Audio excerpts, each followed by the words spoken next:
Here we go. You kind of get to wondering, like, how much longer? And with that, it's when or if it will come together. And we all are so hopeful, and we know that someone knows something has to happen. I've always just thought, I hope that he went fast, that I hope that he wasn't in pain, and I hope it wasn't someone he loved. So that's about the only things that I hope about his last moments, is that he wasn't in pain and it wasn't by someone who he deeply loved. But we don't really know that.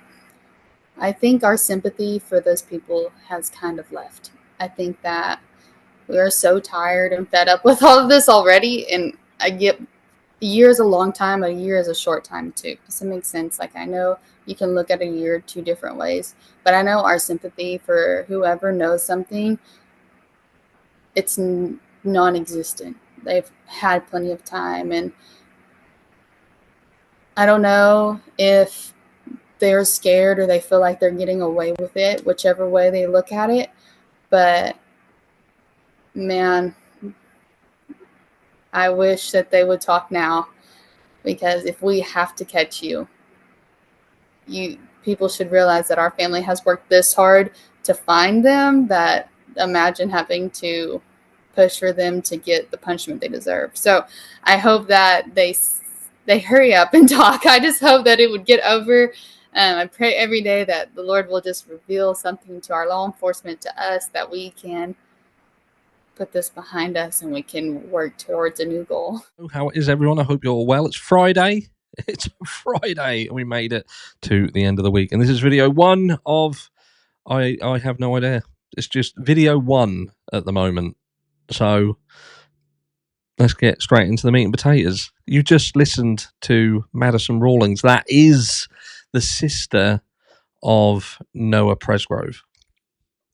And who is Noah? You should know this. You should know this. Look, I'll show you. I did a video a couple of weeks back, I think. Noah Presgrove is a young lad who basically goes to a party and winds up dead. Massive injuries, very similar to the Stephen Smith situation in the Murdoch kind of mangled mess. So yeah, very, very similar to that. But look, this is what we got. So that was Madison, who you've just heard. That's his sister, and she's talking about, obviously, the fact that this is a year on. This happened Labor Day last year, so literally nearly a year to the day. I filmed this yesterday, so I would have been even closer. There you go. That's how on the ball I am. There's a picture of Noah there. Very, very popular lad. Like I say, goes to a party. There's footage of it seemed like they were playing, like that slap game where they slap each other, bang each other around the head, and that sort of thing. Well, they were playing that. That was one of the last videos shown of Noah at this party, kind of doing head slap games. But there was a lot of speculation whether there was a fight that broke out, this, that, and the other. But this has been going on for a while. There's also a Facebook page. Let me just come back up before I go into this other article with you. And the family have been getting a lot of shit, because they've raised some money. They've obviously got money that they're using for private investigators. They've been accused of, or some of the family members and the people around it have been accused of stealing the money and not grieving properly, not doing things right, and not behaving right for the year anniversary, and so on and so forth. And, Madison did a video that was kind of saying, look, we're a family. Everyone grieves differently. You can't tell us how we can and cannot grieve. And it seems to be, in my opinion, that this is another story that, unlike the Idaho 4 case, right, where you've got some people who lose their life, and there is a business element to that.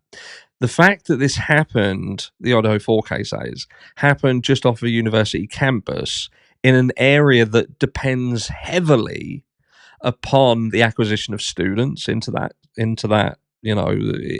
business, to help run, to pay money, to pay the bills, and there was a pressure, there was an underlying pressure to get results, to get this sorted, to get it done.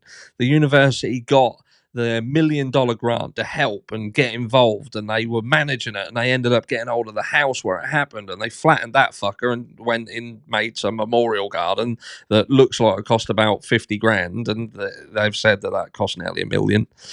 But unlike this case, right, there is no business thing behind it. And that's what you find. If there's no real push, if there's no real reason for it to be solved, then you tend to find that they don't get solved. They only get solved if there's a pressure, if there's something underlying.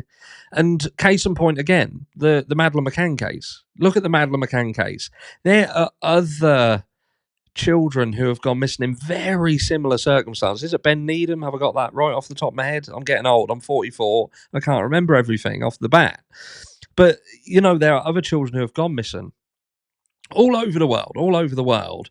But yet, Madeleine McCann gets government funding, taxpayer money, basically, to keep paying for her to be searched for over decades.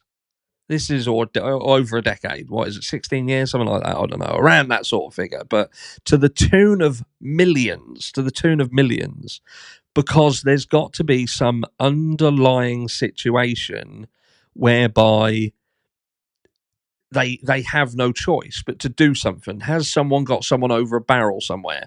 Does someone know something? Does someone have a friend who's powerful and rich, and therefore it has to be dealt with? And the Idaho 4 case, again, as aforementioned, there is a business element to that with the university. But in Noah's case, there is none of that. So they don't get help. They don't get nothing. It just seems that it's just been left to disappear. But it says heartbroken loved ones of teenager mysteriously found on a lonely highway have opened up on the pain of losing him as they mark the first anniversary of his death. Noah Presgrove, 19, was wearing only shoes when his body was discovered on a desolate stretch of US 81 near Terrell, Oklahoma on September 4th, 2023. He was last seen alive a mile away at a 4-day, 22nd birthday party with friends over the Labor Day weekend that was heavily documented on social media. Like I say, one of the last videos they were playing like slap around the head game. Presgrove suffered massive head and upper body injuries that led him to die from internal bleeding, but the cause of those injuries remain a mystery. Now, the injuries were horrendous, by the way, absolutely horrendous. And if you go back a few days, maybe I'll link it down below, maybe in the pinned comment, so you can go and listen to it. Trigger warning, because like I say, it was horrendous. It was horrendous. But there's some more pictures. There we go. There again is his sister with him there, Madison. And I think this is actually, perhaps this is the video. Yeah, look. So this little inset here, fucking each other around the head. Not very hard. Don't think it'd have got a massive head injury or trauma from that, but there we go. Maybe someone bigger come along. His aunt Ashley Chadwick said the family decided not to have any kind of ceremony or gathering and would mourn individually. And this is something that they copped a fuckload of shit for. It's going to be very hard. It's going to be very emotional. I mean, it's been a year, and I feel that we have given more than enough time for things to come out and be done, she said in a video this week. For the year going forward, things are going to for sure be a lot stronger, a lot harder on putting pressure and pushing. So we'll see what happens. It's come a long way since it first happened, and we are very thankful for those who have been standing behind us and the support and prayers. Presgrove's sister, Madison Rawlins, said that the family was exhausted by the slow pace of the police investigation, still not knowing how he died a year later. She said online earlier this week that all she could hope for was that his last moments weren't painful and he wasn't killed by someone he loved, which is what you heard at the beginning. Any sympathies you may have had for whoever killed a brother is long gone, whether they were trying to get away with it or just scared. If we catch you, our family has worked hard to find you. Imagine them pushing to get them the punishment they deserve, she said. Because again, you know, originally it was like maybe this was an accident. They took him away from the party and put him somewhere, and something else happened because they want to hide up the fact that there was a tragic accident at this party. But it's gone beyond that now. It's gone way beyond that. The dust has settled, and someone by now should have felt, if that was the case and it was just an accident and they felt bad and horrendous about it themselves, then that would have likely manifested as guilt and they would have said something. But the fact that no one is now saying anything, nobody at all, that is playing hard on this family. Noah wrote, Noah, a whole year without you, 365 years of what if, still trying to wrap our mind around who did this to you and why, she wrote. Smith expected he would be in basic training for the US Marines as he was waiting a year to enlist with his cousin instead of in a local cemetery. Wondering, whoa, jump that boy. We're all still mourning with no answers to who, what, when, where, and why. I know you see our fight, and I know how hard. I know you know how hard your family is fighting for answers and justice. Not a day goes by that we're not thinking of you. Actually, the entire world. Noah, we miss you, kiddo. Today we continue to pray and seek answers, just as we've done and will continue to do. A year is too long without you. I hope everyone can make the world just a little brighter today and love you like you did. And love like you did. Do something kind for someone in your memory. The Oklahoma Highway Patrol, which is leading the investigation, has released almost no information about the case over the past year. The last update was 4 months ago when it said Presgrove's death was not being investigated as a murder, which did not explicitly rule out manslaughter. So there we go. This goes on to say what we know so far.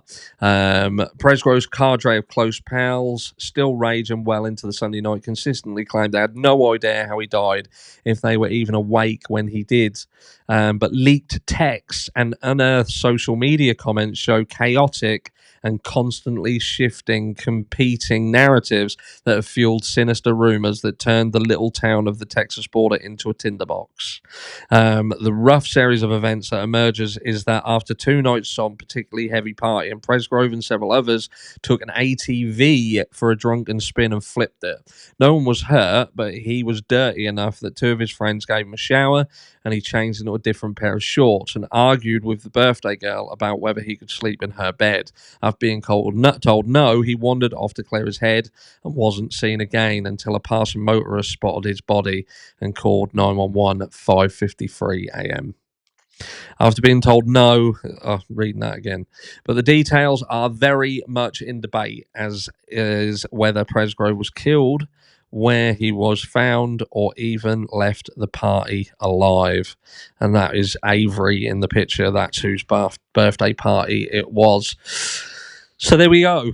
Like I say, this is sad. A sad story. Sad. But again, there's no political or business reason for this to get solved, settled. There's no one being affected by the fact that Noah has passed away, potentially been murdered, or some accident has happened and it's been hidden.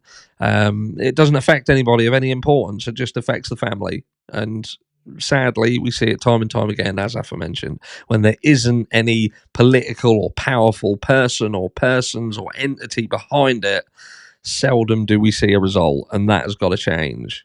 And that's why you then have to consider things like the Idaho 4 case and Brian Kohberger, for instance.